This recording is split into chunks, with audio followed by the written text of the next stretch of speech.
इस वाली वीडियो में हम पढ़ने वाले हैं अग्नि या तेज महाभूत।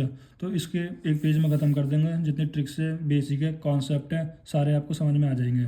तो अग्नि, अग्नि का मतलब समझो। अग्नि का केवल एक ही मतलब नहीं होता जो केवल सनलाइट से मिलती है। हम क्या समझते हैं अग्नि का मतलब, जो हमें सनलाइट से मिलती है वो अग्नि है या तेज है। अग्नि का मतलब कई होते हैं, जैसे जैसे आपकी चक्षु यानी जो आँख, आपकी आँखों में, आपकी आइज़ में जो अग्नि होती है उसको भी हम, जो तेज होता है उसको भी अग्नि बोलते हैं। और जो आपके उदर में जो तेज होता है उसे भी हम अग्नि बोलते हैं।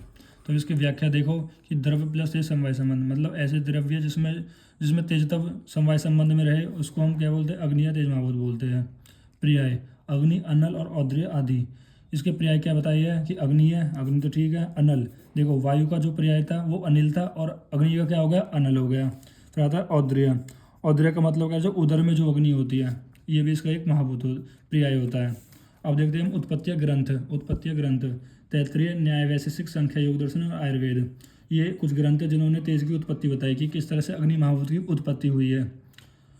अब तैत्तिरीय ने क्या बताया कि वायु से अग्नि महाभूत की उत्पत्ति हुई है। अगर आपने पहली वाली वीडियो में सृष्टि उत्पत्ति देखी होगी तो आपको याद होगा कि जो तैत्तिरीय उपनिषद थे उन्होंने किस तरह से बताया। देखो मैं इस वाली वीडियो में, देखो पहली वाली वीडियो मैंने आपको समझाया था कि ब्रह्मा थे, उन्होंने आकाश की उत्पत्ति की और आकाश से वायु और वायु से अग्नि, और यही सारे महाभूतों में चलने वाला है तैत्तिरीय उपनिषद के अनुसार। आकाश से वायु, वायु से अग्नि, अग्नि से जल और जल से पृथ्वी। और तैत्तिरीय की तेज की उत्पत्ति किससे हो गई, वायु से। और न्याय और वैशेषिक दर्शन ने किससे मानी, तेज परमाणु से। न्याय और वैशेषिक दर्शन तेज परमाणु से मानी। देखो ये वाली, जब हमने कह रहा है कि सृष्टि उत्पत्ति की वाली आचार्य की थ्योरी बताई थी, तो यहाँ पर हमने देखा था कि वायु परमाणु में जब चलगुण उत्पन्न हुआ था तो उसमें 2 पार्टिकल, फिर 3, फिर 4, उसे महान वायु, फिर महान वायु के संयोग से अग्नि महाभूत बना। ये यहाँ से हो गई। तो किससे उत्पत्ति हुई, वायु, वो किससे उत्पत्ति हुई इसकी, तेज महाभूत से। चाहे न्याय वैशेषिक दर्शन से क्या हुई, तेज परमाणु से, मतलब तेज परमाणु से ही कह रहे अग्नि महाभूत की उत्पत्ति हुई। और संख्या और योग दर्शन ने, और संख्या और योग दर्शन ने क्या माना कि पंचतन मात्रा से। देखो जब हमने संख्या और योग दर्शन की सृष्टि उत्पत्ति की थ्योरी देखी थी तो इसमें देखा था हमें पंचतन मात्रा है, ये जो पंचतन मात्रा है वही आगे जाकर महाभूतों की उत्पत्ति करता है। तो रूप जो तन मात्रा है वो अग्नि महाभूत की उत्पत्ति करता है। जो रूप तन मात्रा है वो कह रहा है अग्नि महाभूत की उत्पत्ति करता है। वो हमारे सांख्य और योग दर्शन ने भी माना और हमारे आयुर्वेद ने भी यही माना। अब हम देखते हैं लक्षण। तर्क संग्रह के अनुसार, तैत्तिरीय के अनुसार, वैशेषिक दर्शन के अनुसार और चरक संहिता के अनुसार, जनरली जो हमारे 5 महाभूत है इसमें जो लक्षण है 4 आचार्य ने बताए, तर्क संग्रह ने, तैत्तिरीय, वैशेषिक और चरक संहिता। ठीक है, तो हम इसको याद कर लेते हैं एक ट्रिक के साथ कि टीटी बिना टिकट के चीखता है। अगर आप ट्रेन में ट्रैवल करे होगे बिना टिकट के और टीटी आ जाएगा और आपको पता लग जाएगा आप पे टिकट नहीं है तो आप पर वो चीखेगा। तो इससे याद कर सकते हैं टीटी बिना टिकट के चीखता है। टी का मतलब तर्क संग्रह, एक टी का मतलब तैत्तिरीय, और फिर बिना का मतलब वैशेषिक, चीखता मतलब चरक संहिता। अगर आप पेपर में इनके आचार्य के नाम भी लिखते हो तब उसकी कह रहे हैं कि थ्योरी लिखते हो तो इससे बहुत अच्छा इंप्रेशर पड़ेगा आपके पेपर पे। तो देखिए तर्क संग्रह के अनुसार कि तर्क संग्रह ने क्या बताया। तर्क संग्रह बताता है कि कोई भी जो द्रव्य होगा, मतलब कोई भी द्रव्य होगा और उसमें जो तेज महाभूत की वजह से उष्णता भी होगी वो समवाय संबंध में रहेगी। मतलब किसी द्रव्य में अगर तेज है तो उसमें उष्णता भी होगी, तो वो समवाय संबंध से। अब समवाय संबंध क्या है वो मैं आपको पहली वाली वीडियो में बता चुका हूँ कि नॉट ब्रेकल वाला जो रिलेशन है, जो कभी खत्म ना होने वाला रिलेशन है। जैसे एल्गी और फंगस का अगर आपको रिलेशन याद होगा, एल्गी और फंगस का, जो फंगस क्या करता है, एल्गी इसको रहने का स्थान देती है और फंगस एल्गी को कुछ खाना पीना देता है। अगर मान लो वो एक साथ नहीं रहेंगे तो वो मतलब एग्जिस्ट भी नहीं करेंगे। फिर हम देखते हैं तैत्तिरीय के अनुसार। ये तैत्तिरीय के मैंने सृष्टि उत्पत्ति में देख लिया था कि अग्नि से वायु से अग्नि की उत्पत्ति हुई है। और वैशेषिक दर्शन ने क्या माना कि तेज का रूप भी माना, स्पर्श भी माना। और तो तेज का रूप कैसे माना, भास्कर शुक्ल का मतलब होता है कि चमकीला, मतलब कैसा रूप माना अग्नि का एक चमकीला रूप माना। और स्पर्श माना कि अग्नि का एक स्पर्श भी है जो कैसा होता है, उष्ण मतलब गर्म।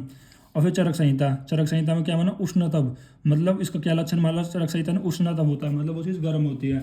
अगर आपने पहले ये इसका श्लोक याद करना होगा, अगर पहली वाली वीडियो में मैंने बताया था, खर द्रव चलो उष्णतब भूजल अनिल तेजसाम आकाश से आय प्रतिघातो दृष्टलिंग यथा कर्मम। ये आपको श्लोक याद करना है। ये मैंने इसका मतलब यहाँ पर लिख दिया था, ये जो महाभूत है इनके ये लक्षण है, आकाश का अप्रतिघात, वायु का चल और अग्नि का उष्णतब। ये देखो अगर आपने पहली वाली वीडियो में देखा होगा तो आपको पता होगा। फिर हम पढ़ेंगे गुण, कह रहे हैं इसके गुण देखते हैं, इसके क्या देखते हैं, गुण देखते हैं। गुण में क्या, गुण के एक प्रस्पाद के अनुसार, एक सुश्रुत के अनुसार, एक चरक संहिता के अनुसार। अगर आपने वायु वाली वीडियो देखी होगी तो इसमें 9 गुण तो कह रहा है कि 9 गुण तो वायु के होंगे, प्लस 2 गुण एक्स्ट्रा आ जाएंगे, द्रवत्व और रूप। अब इनको हम एक एक करके समझ लेते हैं। पहला गुण क्या होता है, स्पर्श। स्पर्श का मतलब होता है कि जैसे आप स्पर्श इंद्रिय द्वारा किसी को छूओगे तो आपको पता लगेगा कि ठंडे और गर्म का, तो ये हो गया हमारे पास स्पर्श। दूसरा हम बात करते हैं संख्या की। संख्या का मतलब क्या होता है कि उसको दो दो होता है, संख्या का मतलब होता है दो। कारण दो दो से समझ सकते हैं, मतलब एक तो कारण रूप से देख सकते हैं संख्या, एक कार्य रूप से। कारण रूप से देखोगे तो एक मानोगे, लेकिन कार्य रूप से देखोगे तो बहुत सारे मान सकते हो। जैसे भाई कारण रूप क्या हो गया संख्या का कारण रूप हो गया उसके परमाणु, भाई परमाणु मेन कारण है। लेकिन कार्य रूप वगैरह अगर आप अग्नि के कार्य रूप देखोगे तो अग्नि जैसे हमारे आंखों में होती है और हमारे उदर में होती है और बहुत जगह मतलब अग्नि होती है, तो ये कार्य रूप से बहुत सारी हो सकती है। अब परिमाण भी देखो, अगर कारण रूप से देखोगे तो उससे बहुत छोटा परिणाम होगा, लेकिन कार्य रूप से देखोगे तो कार्य तो बहुत सारे हो सकते हैं, तो कार्य रूप से महत्व परिणाम हो जाएगा। तो पृथक का मतलब होता है कि वो अन्य हमारे पास कारण द्रव्य थे ना, 9 कारण द्रव्य, उनसे कैसे अलग है, तो ये अन्य 8 कारण द्रव्य से अलग है, इसको बोलते हैं पृथक। और फिर आता है संयोग और विभाग। संयोग विभाग का मतलब होता है कि अग्नि किसी से संयोग करे और दूसरे से विभाग कर जाए।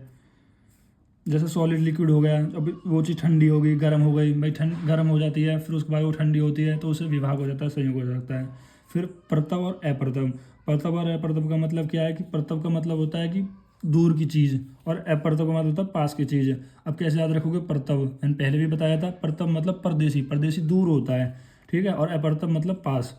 अब इसको एग्जाम्पल कैसे देखोगे, जब परतव हमसे कौन दूर है, अग्नि के रिस्पेक्ट में हमसे कौन दूर है, हमसे दूर है सूर्य, मतलब जो सूर्य का जो तेज है वो हमसे दूर है, तो वो हो गया परतव। और जो आप दीपक जलाते हो घर में, वो आपके पास होता है, तो वो हो जाता है अपर्तव। फिर हम बोलते हैं द्रवतव मतलब अगर अग्नि जो होती है वो द्रवतव होती है, मतलब लिक्विडनेस एक तरीका से। फिर संस्कार मतलब वो प्रॉपर्टी चेंज कर देती है, मतलब अग्नि जो महाभूत है वो प्रॉपर्टी चेंज कर सकती है। जैसे अगर वो कोई चीज़ सॉलिड है तो अगर आप उसमें अग्नि दे दोगे तो वो उसको लिक्विड कर देगी। फिर आता है रूप को कह रहा है कि रूप किस में होता है, भाई आंखों में होता है, चक्षु इंद्रियों में कह रहा है कि रूप ग्रहण करती है।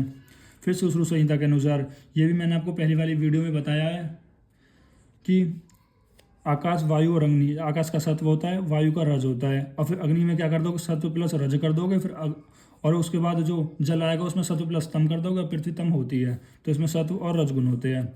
चरक संहिता के अनुसार देख लो, आगन्य द्रव्य, ऐसे द्रव्य जिनमें आगन्य हो तो वो क्या होंगे, वो ऐसे द्रव्य कैसे कैसे होंगे, उष्ण होगा, तीक्ष्ण होगा, सूक्ष्म होगा, लघु होगा, रूक्ष होगा। अब देखेंगे हम तेज के भेद देख लो, नित्य परमाणु और अनित्य परमाणु। नित्य परमाणु कैसे होते हैं, मतलब जो अग्नि के ऐसे परमाणु जो हमेशा नित्य रहेंगे वो कारण रूप होते हैं, और अनित्य परमाणु वो कार्य रूप होते हैं, और कारण रूप हमेशा कार्य रूप की उत्पत्ति करते हैं। वो 3 प्रकार के बताए गए, शरीर संज्ञक, इंद्रिय संज्ञक और विषय संज्ञक। शरीर संज्ञक का मतलब होता है ऐसा थे जो हमारे शरीर के अंदर हो, जो कि अयोनिज होता है। अयोनिज मतलब देखो, योनि का मतलब क्या होता है, उत्पत्ति होना किसी चीज़ की, अयोनिज का मतलब उसका ओरिजिन नहीं होता है, ठीक है। बोलते हैं शरीर संज्ञक हमारे शरीर के अंदर का जो तेज है। इंद्रिय संज्ञक मतलब जो हमारे इंद्रियों का, जैसे हमारे चक्षु इंद्रिया है, चक्षु इंद्रियों में जो तेज है। विषय संज्ञक, और विषय संज्ञक क्या होता है, विषय संज्ञक मतलब होता है कि किसी विषय में अग्नि कैसे काम आती है, मतलब किस विषय में अग्नि किस तरह से काम आती है, जो कि 4 प्रकार बताइए। भौम का मतलब होता है जो अग्नि की, मतलब ऐसी अग्नि जो प्रोड्यूस हो रही है अर्थ से, जो अर्थ से उत्पन्न हो, मतलब जो अर्थ से उत्पन्न होने वाली अग्नि को भौम अग्नि बोलते हैं। दिव्य यानी जो दिव्य मतलब सूर्य का ताप है, जो सूर्य की अग्नि है उसको बोलते हैं दिव्य अग्नि। औद्र्य मतलब उदर, जो उदर की जो अग्नि, जैसे जठर अग्नि हो गई, वो थे औद्र्य। आक्रज मतलब जो खदानों से आप खोज के निकाल रहे हो वो वाली अग्नि। या फिर कह रहा है कि अर्थ के कह रहा है कि अगर आप डीप सरफेस से कह रहा है कोई मेटल निकालोगे तो उससे वो वाली अग्नि, इसको बोलते हैं आक्रज। तो अब देख लेते हैं अप्लाइड एस्पेक्ट। तेजनाक द्रव्य सेवन मतलब ऐसे द्रव्य जिसमें तेज महाभूत की प्रधानता हो, तो वो शरीर में दाह मतलब बर्निंग सेंसेशन करा देंगे, प्रभा मतलब चमक लाएंगे, प्रकाश मतलब लाइट करेंगे, और वर्ण को अच्छा कर देंगे। और सभी रोगों का कारण मंद अग्नि होती है, मतलब कोई भी रोग होगा आपको तो उसमें जो आपकी अग्नि है वो तो मंद हो जाती है। मंद मतलब वो आपकी अग्नि कम हो जाती है, तो इससे अग्नि का महत्व स्पष्ट होता है। वात, और अगर आपकी बॉडी में वात बढ़ जाए, कब बढ़ जाए, तो उसकी वजह से भी क्या हो जाएगा, आपकी अग्नि है वो मंद हो जाएगी, जिसमें आप क्या करोगे, तेज महाभूत द्रव्यों का प्रयोग करोगे। और जैसे आप षड्रस में भी मैंने आपको बताया था, मधुर, अम्ल, लवण, कटु, तिक्त, कषाय, तो इनकी मैंने ट्रिक बताई थी 54 53 43 12 52। 54 53 43 23, 12, 52 इस तरह से मैंने बताई थी। तो अब इनमें देख लो कि अम्ल, लवण, घटो इन सब में अग्नि महाभूत होती है। अब कुछ इंपॉर्टेंट पॉइंट भी देख लो कि देखो कुछ इंपॉर्टेंट पॉइंट ये है कि आकाश, वायु और अग्नि। आकाश में कह रहा है रूप नहीं होता, वायु में रूप नहीं होता, अग्नि में रूप होता है। रूप का मतलब कह रहा है कि आकाश को आपने देखा है, नहीं देखा, वायु को आपने देखा, नहीं देखा, लेकिन आपने अग्नि को देखा है। स्पर्श, आपने आकाश को स्पर्श किया, नहीं किया, वायु को कर लिया, अग्नि को कर लिया। वायु शीत होती है, उष्ण, और अग्नि उष्ण होती है।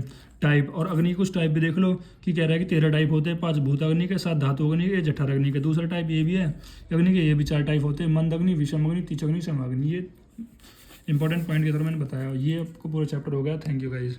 अगर आपको वीडियो अच्छी लगी हो तो लाइक करें, और कहीं भी डाउट हो तो कमेंट करें।